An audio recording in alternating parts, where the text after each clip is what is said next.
It's in the news. It's in the news. Okay, it's in the news for today, for May the 24th, 2014, tonight.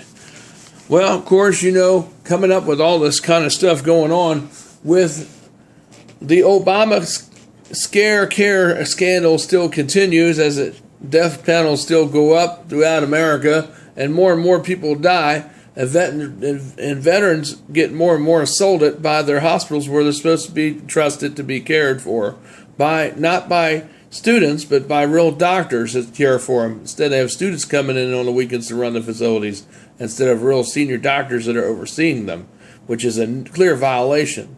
So, and more. And of course, also, we also want to pray about the fires and also more about the balloon death. We didn't talk about that the last couple of weeks because we figured it was covered a lot.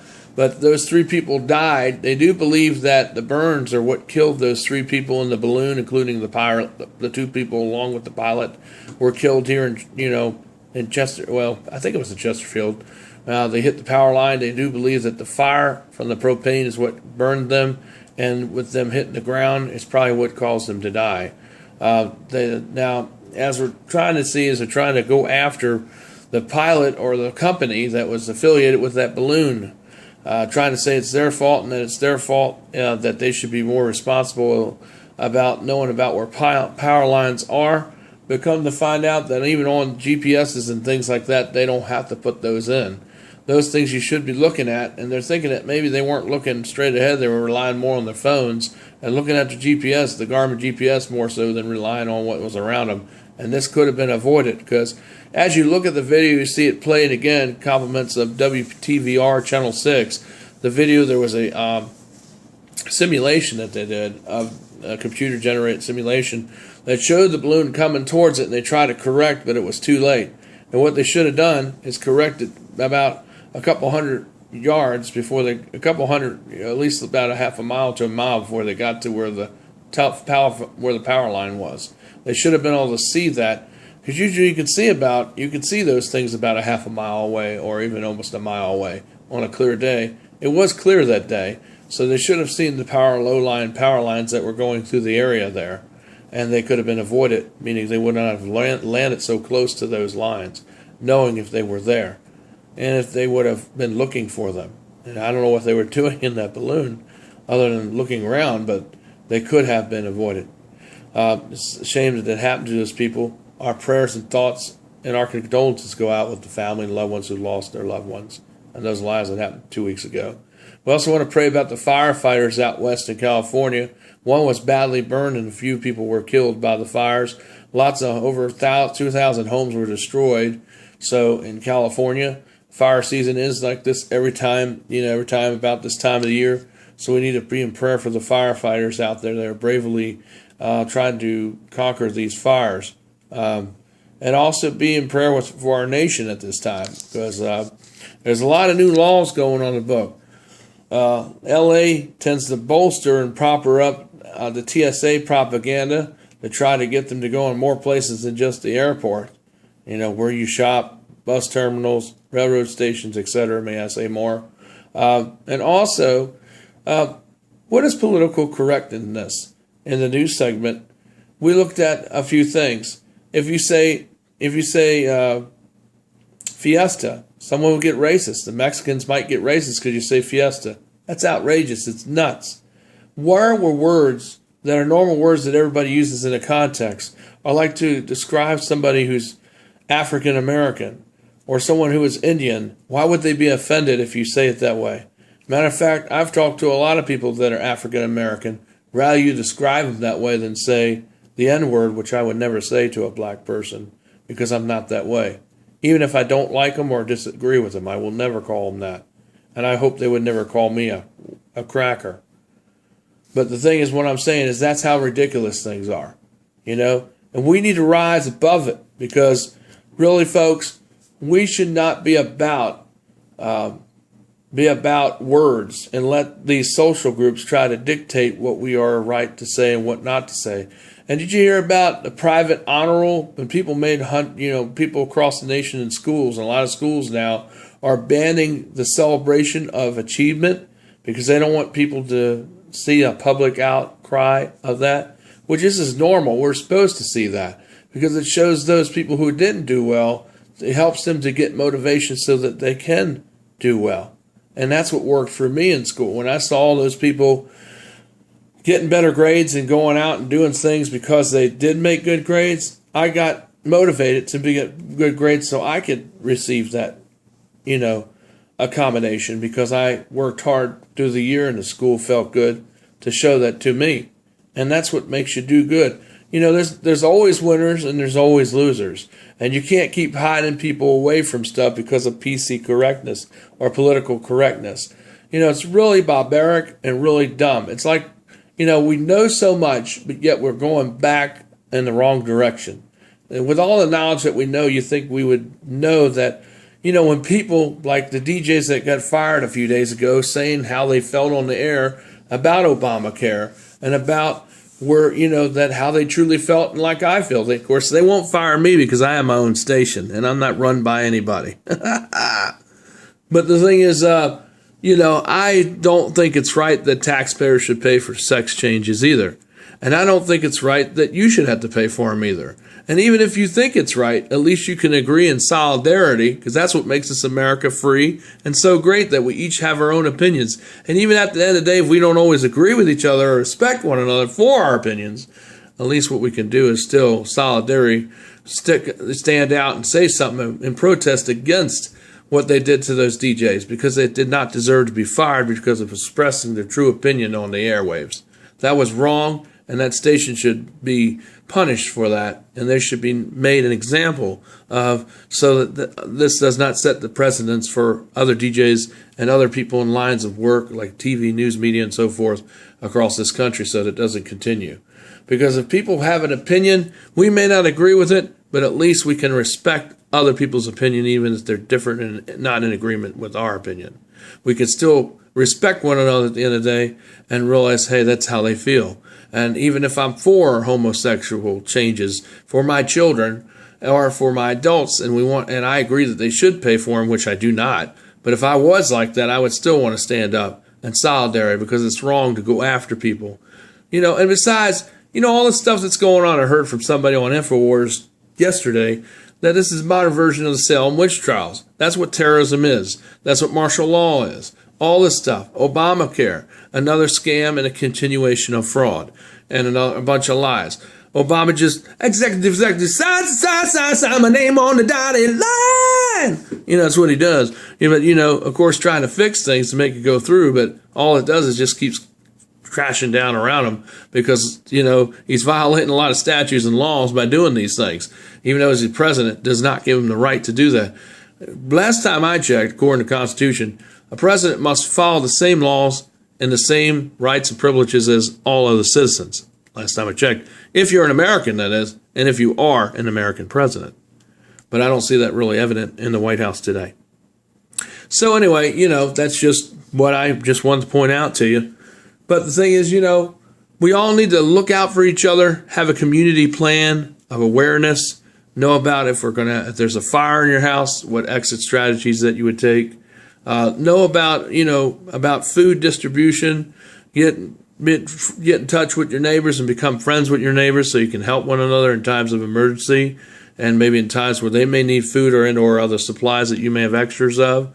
Everybody work together and have a plan where everybody can help one another and kind of have like a support center if something does happen that's bad in your area, like a major weather event or a war or some kind of catastrophe, that you'll have a plan in place so you'll be able to survive and be alive because you made a plan ahead of time. And that's what I want to tell you. Be doing that, because, with all this major technologies and holograms and magnetic cannons and all this other technology that they have out here that the government boasts that they have, and them simulating an attack on Tampa, Florida yesterday. Did you hear about it? All the local citizens in the area where they were seeing it were all clapping and jeering. This is all for the troops and all. It's so wonderful to see the men out here and the foreign troops out here in the sun, well, yet they're engaging to attack our cities. It's a drill, but it's going to really happen, folks. Wake up. Okay? That's what they're training for. It's all in the white papers. It's all in WikiLeaks.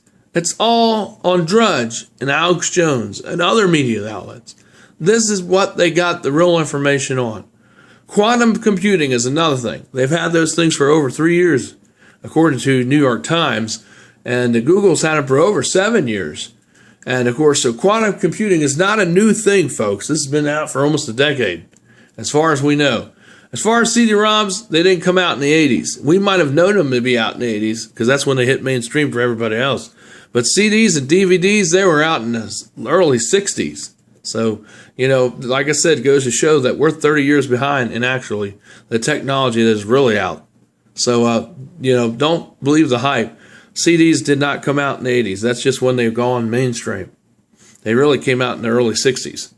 And the internet came out before the 50s. But it didn't go mainstream until near 60s for everyone else.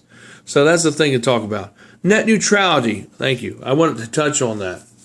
Net neutrality. A lot of people have been asking me about that. What do you think, since you're an IT person? That's what you do on a week. You work with people's computers. You know a lot about systems and things and security. What do you think about it? Well, as an IT professional, I think it's going to be bad for the consumer and as well as for medium-sized and small startups and businesses and companies. I think it's going to stifle growth and innovation, and I think it's a nightmare of the web that we really don't want. And they say, oh, well, this is just some questions that they got out on the web where you can go and fill out these questions. Then you can fill them out and tell them what you want, but they're going to still try to pass it the way they're going to pass it anyhow. So, you can go ahead and do it, but it's just a waste of time and exercise because they're going to vote on it. And it's going to come to pass if we don't protest and contact our mayors and governors and congressmen in our areas and senators and talk to them about, say no against that TTCP initiative or the NARPA initiative or any of the other things that they talk about, the spying initiative, the Homeland Security surveillance grid, smart grid that's going in everywhere.